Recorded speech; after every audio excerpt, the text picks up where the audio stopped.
그것에 대해서 검증을 하겠다고 해서 질문한 국회의원을 제명하겠다고 나선다. 이것이 이재명식 독재가 아니고 무엇이겠냐.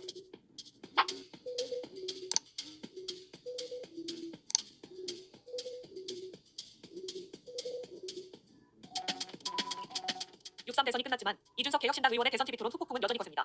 이준석 의원의 의원직 제명을 요구하는 국민청원이 45만 명을 돌파했습니다. 이 의원이 TV토론에서 여성 신체에 대한 폭력적 표현을 사용한 데 대한 비판 여론이 확산되면서 지난 4일 국회 국민동의청원 게시판에는 이준석 의원 제명 청원이 올라왔는데요.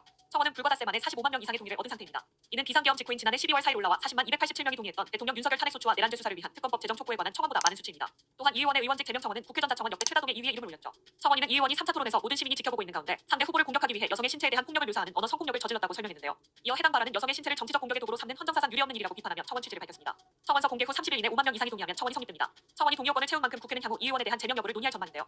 심사를 맡을 소관위원회는 아직 정해지지 않은 상태이죠. 국회의원 제명은 제적의원 3분의 2 이상이 찬성해야 가능한 만큼 국회의 판단이 어떻게 이어질지 이목이 쏠리고 있습니다. 지금까지 국회의원이 제명된 사례는 1979년 당시 신민당 총재였던 김영삼 전 대통령이 유일합니다. 앞서 이 의원은 토론 발언에 대한 논란이 커지자 지난달 28일 불편할 국민이 있을 수 있다는 것을 알고 있었고 그에 대해선 심심한 사과를 드린다고 말했는데요. 비교적 가치 중립적인 단어로 갖고 이용했지만 워낙 심한 응답배설에 해당하는 표현들이라 정제하고 순화해도 한계가 있었습니다.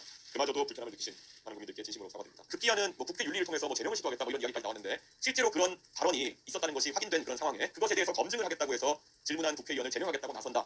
이것이 이재명식 독재가 아니고 무엇이겠냐. 논란은 쉽게 가라앉지 않았고 이후 지난 5일 개혁신당 선거 대책본부 해단식 이후 기자들에게 후보 검증 과정에서 필요했다고 생각한다면서도 솔직히 그 정도로 불쾌감을 느끼는 분들이 있는지 예상하지 못했다. 다시 토론대로 돌아간다면 하지 않을 것이라고 밝힌 바 있습니다.